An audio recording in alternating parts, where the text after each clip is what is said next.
High hello everyone, welcome back to my channel. मी अश्विनी अचूज lifestyle चॅनलमध्ये तुम्हा सगळ्यांचं मनापासून स्वागत करते. आज श्लोकच्या स्कूलमध्ये सकाळी सकाळी आम्ही आलेलो होतो, कारण त्याच्या स्कूलमध्ये होता स्पोर्ट डे. आणि श्लोक तर बघा ना, इतका छान खेळला होता ना की काय सांगू.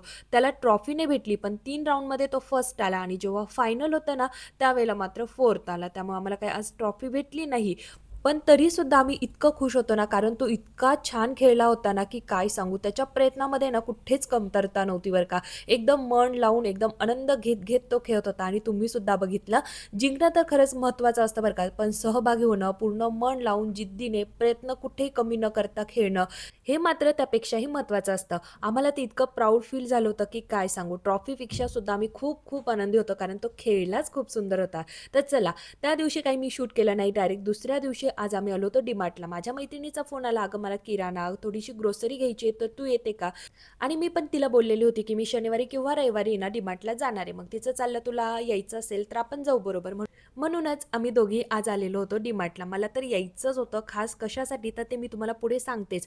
पण ह्या सेक्शनला मी कधीच येत नाही बरं का. डी-मार्टला मी नेहमी येत असते, पण इथे मात्र मी येतच नाही. कारण ग्रोसरी जर घ्यायची असली ना, ती मी नॉर्मल दुकानामधनं घेते. आणि ह्या दोघांची तर बदमाशी बघा ना, एकमेकांना चावताय. कारण हे दोघं पण आहे एकाच स्कूलमध्ये. आणि काल आम्ही दिवसभर बरोबर होतो, स्पोर्ट डे होता म्हणून, आणि आमची थोडीशी मैत्री झालेली होती आणि म्हणूनच ते दोघं जण इथे खूप बदमाशी करत होते. आणि दोघं पण डांबीस आहे, त्यामुळे आम्ही त्या दोघांनाही ट्रॉलीमध्येच बसून दिलं होतं. आणि आरूला सांगितलं होतं ह्या दोघांवर लक्ष ठेव, पण आरू मात्र तिकडेच खेळत होता पापड्यांबरोबर. तर चला, माझं आज येण्याचं कारण हे होतं, कारण आता आलेली आहे मकर संक्रांत. आणि मकर संक्रांत आली म्हणजे हळदी कुंकू तर आलंच, आणि हळदी कुंकू आलं म्हणजे आपण वाणाच्या गोष्टी घेतो म्हणजे घेतोच. तर मला हळदी कुंकवाचं जे काही वाण असतं ना, त्याच्यासाठी वस्तू बघायच्या होत्या. म्हटलं डीमार्टला बघूया, काय काय नवनवीन आलेलं आहे. जर आवडलं तर डीमार्टवरनं घेऊ, नाहीतर मग पुन्हा एक दिवस गावामध्ये जाऊया, म्हणजे कानडेला वगैरे. आणि तिथे जर काही गोष्टी आवडल्या तर मग तिकडनं आणूया. पण इथे आल्यानंतर आहे ना, मला सगळं म्हणजे सगळ्या काचेच्याच वस्तू आवडत होत्या. आणि दिवाळीपासून आहे ना, माझं काचेच्या वस्तूंकडे जास्तच अट्रॅक्ट झालेली मी. आणि इथे आल्यानंतर सुद्धा मला सगळ्या काचेच्याच वस्तू आवडत होत्या. आणि स्पेशली म्हणजे हे जार्स, ह्या ज्या काही बरण्या आहेत ना, ह्याच आवडत होत्या. इतक्या छोट्या-छोट्या बरण्या होत्या आणि इतक्या सुंदर-सुंदर दिसत होत्या ना. काहींची प्राईस जरा जास्त होती, काहींची कमी होती. पण आपलं जे काही बजेट असतं ना, त्यानुसारच आपल्याला वस्तू घ्यायची असते. आता माझं बजेट होतं ना, 50च्या आतीलच वस्तू मी घेणार होती हळदी कुंकवाच्या वाणासाठी. त्यापेक्षा जास्त नको, कारण मेंबरही जास्त असतात. मग आपल्यालाही थोडंसं परवडलं पाहिजे. आणि नुसता खर्च म्हणून खर्चही करायचा नव्हता. आनंदाने काहीतरी नवीन, समोरच्यानेही ती गोष्ट आनंदाने वापरली पाहिजे ना, अशा उद्देशानेच मी ही वस्तू घेणार होती. 50च्या आतमधलीच मी रेंज पण तुम्हाला सांगून देते. तर त्यानुसारच मी इथे बघत होती. आणि इथे ना, मला खरं सांगू का, फक्त बरणीच आवडत होती आणि ना, ट्रे आवडला होता. ह्या 2च गोष्टी आवडल्या, बाकी काही नाही आवडलं. बाकी इथे डीमार्टला आलं नाही, ह्या वस्तू नेहमी इथे असतातच. असं मला घरून निघताना वाटलं होतं की डीमार्टला संक्रांती स्पेशल काहीतरी नवनवीन वस्तू ह्या आलेल्याच असतील, पण असं काहीही नव्हतं बरं का. मला नवीन फक्त ज्या काही मी तुम्हाला सुरुवातीला छोट्या बरण्या दाखवल्या ना, त्याच वाटल्या. त्यातले 2-3च पॅटर्न तर ते नवीन आलेले होते. ह्या वेळेसच मला ते डीमार्टला दिसले. आणि त्यानंतर हे जे काही बाउल्स आहे ना, तर त्यामध्ये पण जरा व्हरायटी जास्त होती. आणि हे काचेचे मग मात्र मी तर म्हणजे बघितले नसतील, पण हे असे असतात, पण जरा प्रमाण कमी असतं. हे पण मग खूप होते. आणि मला खरं सांगू, खूप आवडला होता हा मग. इतका सुंदर आणि क्लास दिसत होता ना की काय सांगू. डीमार्टमध्ये आज आम्ही खूप वेळ घालवला होता. जवळ-जवळ आम्ही 3 वाजता आलो होतो आणि 7 वाजता घरी आलो. इतका वेळ आम्ही डीमार्टमध्ये होतो. पूर्ण डीमार्ट आम्ही पूर्ण म्हणजे पूर्ण कानाकोपरा फिरलो होतो आज बरं का, एकदम निवांत. कारण माझ्या फ्रेंडला आहे ना 2-3 महिन्याचा किराणा घ्यायचा होता. त्यामुळे जरा जास्त सामान होतं. मग आम्ही तिला मदत करत होतो किराणा घेण्यासाठी. आणि मी पण मला ज्या गोष्टी आता संपत आलेल्या आहे, एखाद्या आठवड्यानंतर लागणार होत्या ना, तर मी पण थोडासा किराणा करूनच घेतला, जो मला करायचा नव्हता. पण म्हटलं आता आलेलोच आहे, 1 आठवड्यानंतर पुन्हा यायचं, तर मग आज करूनच घेऊया. मग थोडासा मी पण किराणा घेतला. हळदी-कुंकाच्या वाणासाठी मला इथे एक गोष्ट आवडलेली होती, तर ती पण मी घेतली. थोडासा अंदाज तुम्हाला आलेलाच असेल, पण मी ते तुम्हाला नेक्स्ट टाईमच सांगेल बरं का. तर ह्या ज्या काही 2 ट्रॉल्या होत्या ना, तुम्ही बघितल्या, तर त्यात तिचा किराणा होता, इतका जास्त होता. आणि आरूचं एकच चाललेलं होतं, किराणा करायचा ना मम्मी तर असा. पण मला घरामध्ये असा 2-3 महिन्याचा किराणा भरून ठेवायला खरंच आवडत नाही. जसं संपलं तसं मी आणत असते. पण तिची थोडीशी मजबुरी होती म्हणून तिने तो घेतलेला होता. आणि आरूचं सगळ्यात आवडतीचं काम म्हणजे बिलिंगसाठी उभं राहणं, तो किराणा जो आहे ना, तो त्यांच्याकडे देणं, स्कॅनर वगैरे त्या गोष्टी त्याला खूप आवडतात. तर ते सुद्धा त्याने केलं. आणि फायनली आम्ही 7 वाजता घरी आलो. घरी आल्यानंतर मात्र आहे ना, लगेच पूजा करून घेतली. कारण संध्याकाळची वेळ झालेली होती. म्हटलं चला दिवाबत्ती करून घेऊया. त्यानंतर मात्र मी छान-छान असा स्वयंपाक केला. मी सगळ्यांनी जेवणं केली. किचन वट्टा आवरून झाला. आणि सगळ्यात शेवटी मात्र हा किराणा भरायला घेतला. कंटाळा तर खूपच आला होता, पण श्लोकला आहे ना खूप इच्छा होती, की आम्ही काय-काय आणलं ना ते तुम्हाला दाखवायचं होतं. म्हटलं चला, आता श्लोक पण मला जोडी आहे, तर आता हा किराणा भरूनच घेऊया आणि उद्या रविवारसुद्धा आहे.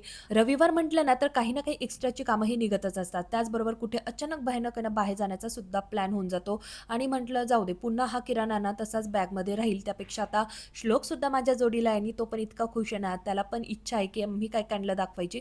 तर आता हा भरूनही घेऊया म्हणजे माझंही काम होऊन जाईल. तर त्यामुळेच मी सुरुवात केली. तर आहे ना, मी आज 2 झाडू आणलेले. एक प्लास्टिकचा सुद्धा आणला आणि एक आपला नॉर्मल असतो ना, तो पण झाडू आणला आणि ना मी 2 बाथरूममध्ये एकच ब्रश यूज करायची बाथरूम क्लिनिंगसाठी. तर मग एक एक्स्ट्राचा ब्रशसुद्धा मी आणलेला आहे इकडच्या बाथरूमसाठी. ब्रश मी झाडूसोबतच गॅलरीमध्ये ठेवणार होती. म्हटलं उद्या ठेवूया, पण पुन्हा म्हटलं नको, उद्या पण मलाच ठेवायचा आहे आणि आत्ताही मला ठेवायचा त्यापेक्षा लगेच आहे ना, त्याला कट करून लगेच ठेवून येऊया. तर ब्रशला मी बाथरूममध्ये ठेवलं. आज अहो दररोजपेक्षा अर्धा तास लवकर आले होते कारण काही काम नव्हतं. पण काय झालं, जेवण करता-करता अचानक डॉक्टरांचा फोन आला, की आम्हाला अर्जंट मेडिसिन हवं आहे आणि मग काय असा फोन आला ना, तर लगेच पळावंच लागतं नाही का. मग त्यांनी काय थोडंसं जेवण केलं आणि अरूला जोडीला घेऊन गेले आणि ते दोघं जण आत्ता आले आणि DMartला गेल्यानंतर आम्ही ना ही जी काही मिल्की बार जी काही दुधाची कॅडबरी असते ना येल्लोवाली, तर ती आणल्याशिवाय राहतच नाही आणि ती आम्हा सगळ्यांनाच आवडते, चौघांना पण. मग तीच आता आमचं इथे खाण्याचं काम चालू होतं आणि श्लोकने आणि रुद्रने म्हणजे त्याच्या फ्रेंडने काय केलं होतं, तर तेच मी इथे ना अहोंना सांगत होते. त्या दोघांनी इतक्या कॅडबऱ्या ट्रॉलीमध्ये भरल्या होत्या ना, म्हणजे बिलिंगच्या शेजारी जे काही किंडर जॉय वगैरे असतात ना साईडला चॉकलेट्स वगैरे, तर तिथे ह्या मिल्की बार होत्या आणि तेवढ्याच्या तेवढ्याही मिल्की बार आहे ना ट्रॉलीमध्ये भरून ठेवल्या होत्या आणि तोच किस्सा मी त्यांना सांगत होते आणि त्यातले त्यात आहे ना तिथेच त्या कॅडबऱ्या फोडून आणि खाण्याचं सुद्धा काम चालू होतं. फायनली मी इकडे-तिकडे बघून ते रॅपर जे होते ना ते उचलले आणि त्याचं बिलिंग केलं. नाहीतर दोघांचं खाण्याचंही काम चालू होतं आणि ट्रॉली भरण्याचं सुद्धा काम चालू होतं. तर हाच किस्सा मी अहोंना सांगत होते. शेवटी लहान मुलं आहे, अशा करामती ते करतातच. शेवटी त्यांना लहानच म्हटलं जातं नाही का. ते बघून मात्र मला हसू येत होतं आणि मी श्लोकवर चिडत सुद्धा होती. रुद्र मात्र अजिबात घाबरत नव्हता बरं का. पण चला असो.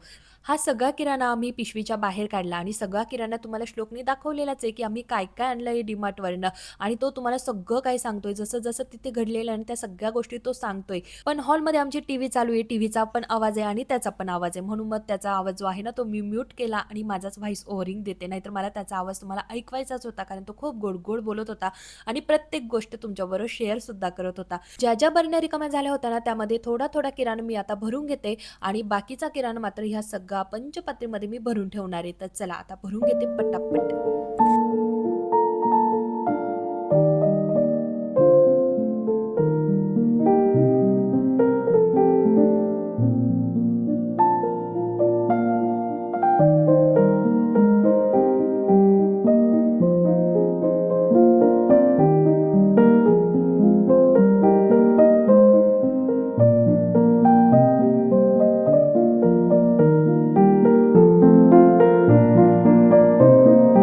लहान मुलांचा हाच एक प्रॉब्लेम असतो बरं का. काही मुलं इतके हाईटने वाढतात, काही जण तब्येतीने वाढतात. तर आमच्या श्लोकचं आहे, आमची हाईट इतकी वाढून जाते आणि जे डेली यूजचे टी-शर्ट्स आहे ना, तर ते झालेले आहे आपरे. थोडीशी लेंथ त्याची कमी झाली म्हणून आम्ही ना आज DMartवरनं 2 टी-शर्ट आणले. पण हे दोन्ही टी-शर्ट मात्र श्लोकनेच चॉईस केलेलं आहे. मी मात्र फक्त त्याची लेंथ चेक करून घेतली. चॉईस मात्र त्याचीच आहे बरं का. आणि खरं सांगू श्लोकला मात्र खूप म्हणजे खूपच चॉईस आहे. जवळ त्याचे सगळे कपडे जे असतात ना, तो स्वतः चॉईस करतो. फक्त आम्ही त्याची लेंथ वगैरे चेक करून घेतो. मात्र चॉईस मात्र त्याचीच असते बरं का नेहमी.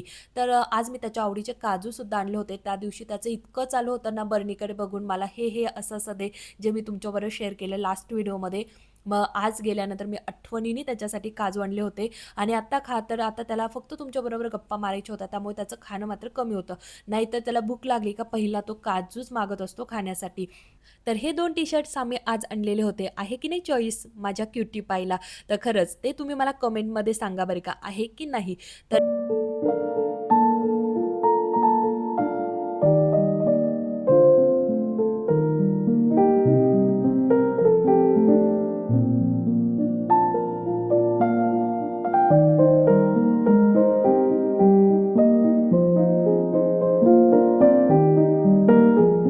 मी नेहमी ना प्रवीणचंच लोणचं आणत असते. पण यावेळेस मात्र रामबंधूचं लोणचं आणलेलं आहे. म्हटलं चला याला पण जरा ट्राय करून बघूया, याची टेस्ट कशी आहे ते पण बघूया. पण मला काही वाटलं नाही बरं का.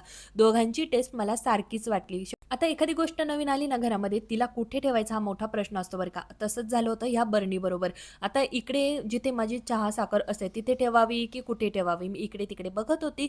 मग फायनली तात्पुरतं का होईना मी त्याला फ्रिजवरच ठेवून दिलं. श्लोकला थोडासा कंटाळा आला होता. तो गेला एक चक्कर मारायला आणि लगेच 5-10 मिनिटांमध्ये पुन्हा माझ्याजवळ आला. यावेळेस मात्र मी बोरमिठाचे ना 2 सॅचेट आणलेले. दरवेळेस बरणीच आणते, पण ते काय होतं थोडी हवा लागली की ती लगेच कडक होऊन जाते. त्यामुळे म्हटलं ह्यावेळेस आपण सॅचेटच यूज करूया. तर एक सॅचेटला थोडंसं कट केलं आणि बरणीमध्ये भरून ठेवलं आणि त्याचबरोबर थोड्या सीड्ससुद्धा आणलेल्या आहे. वॉटरमेलन, पंपकिन आणि सनफ्लॉवर अशा 3 सीड्स मी आणलेल्या आहे. कारण मागच्या वेळेस फ्लॅक्स सीड खूप होऊन गेल्या. त्यामुळे ना त्याची चवच वेगळी लागायची. म्हटलं अजून थोड्याशा रोस्ट करून त्यामध्ये मिक्स करूया, जेणेकरून ते अजून छान टेस्टी लागेल. आणि खूप म्हणजे खूप दिवसानंतर हे लोटो चोको जे काही बिस्किट असतात ना रेड बॉक्समधले, तर ते आम्ही आणलेले होते. खूप म्हणजे खूपच दिवसानंतर. मध्ये पूर्ण आम्ही ना जे काही बिस्किट होते ना ते बंदच करून टाकलेले होते. पण थोडंसं मुलांनी ना इमोशनल ब्लॅकमेल केलं. आम्हाला आवडतात, पण आम्हाला ना तुम्ही घेऊनच देत नाही. तुम्हाला खायचं नसतं म्हणून तुम्ही आम्हालाही खाऊन देत नाही. थोडंसं असं इमोशनल ब्लॅकमेलिंग झाली. त्यामुळे मग ह्या वेळेस आहे ना आम्ही हे बिस्किट आणलेले आहेत. शेवटी थोडंफार मुलांचं ऐकावंच लागतं ना. आपली जबरदस्ती जास्त त्यांच्यावर लागून चालणार नाही. तर कधी-कधी त्यांचं ऐकायचं, कधी-कधी आपलंही आपण ऐकायचं. तर चला, सगळे बिस्किट मी भरून ठेवले आणि हा जो काही माझा डायनिंग टेबल आहे ना, सध्या मी खूप म्हणजे खूपच यूज करते बरं का. आणि आत्तासुद्धा मला किती तो कामी आला ना, तर ते मलाच माहिती आहे. डायनिंग टेबल पण मी इथे क्लीन करून घेतला आणि त्याला पण आहे ना वरती बंद करून घेतलं आणि जे काही श्लोकचे टी-शर्ट्स होते ना, मी त्याचं काम त्याला दिलं. "हे टी-शर्ट तुझ्या कप्प्यामध्ये ठेवून ये." तर त्यानेही ते माझं काम ऐकलं. आता मी चाललो झोपायला आणि मला बाय-बाय करून तो गेला झोपायला. आता हा जो काही थोडाफार पसारा आहे ना, तो मी ठेवून देते. जी काही पंचपात्य होती ती ठेवून दिली.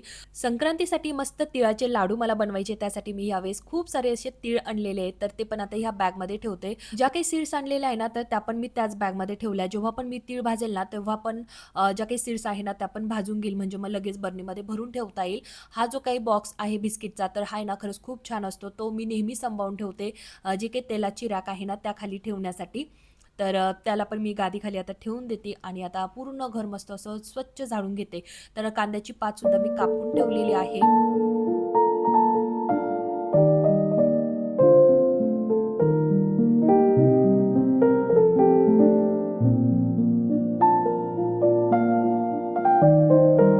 सध्याचं वातावरणच इतकं खराब झालेलं आहे ना, तर त्याला मुलं तरी काय करणार? मध्येच इतकी थंडी वाजते आणि मध्येच गरम सुद्धा होऊन जातं. आणि दुसरं रिझन हे पण आहे बरं का, स्कूलमध्ये जर एकाला सर्दी खोकला झाला ना, तर दुसऱ्याला होऊनच जातो. तर आता आम्हाला सर्दी खोकला कोणामुळे आला तर ते काही माहिती नाही. आणि इथे ॲक्टिंग तर बघा ना, आम्हाला लागलेली आहे सू, पण असं दाखवतोय की मला खूप अर्जंट सू लागलेली आहे आणि टाईमपास करत होता 5-10 मिनिटं. लहानपणी औषध घ्यायला खूप नाटकं करायचं, खूप रडगाणं करायचं, पण आता मोठा झाला तर खूप शहाणा झालाय माझं क्युटी पाय. तर आता मात्र तो आनंदाने हे औषधं घेत असतो. फक्त एवढंच आहे की आम्हाला साखरसुद्धा पटकन लागत असते. तर इथे मी त्याला थोडीशी साखर दिली. आता चला सगळी कामं माझी आवरून झाली आणि या बॅगमध्ये मी ठेवलेल्या आहे माझ्या वाणाच्या वस्तू. तर काय आहे थोडासा अंदाज तुम्ही घेतलेलाच असेल. जर आला असेल तर नक्की कमेंटद्वारे सांगा. तर चला कसा वाटला व्हिडिओ आवडला तर नेहमीप्रमाणे लाईक, शेअर, सबस्क्राईब, कमेंट्स करा. पुन्हा भेटा अशाच इंटरेस्टिंग डेली व्लॉग्स बरोबर. बाय.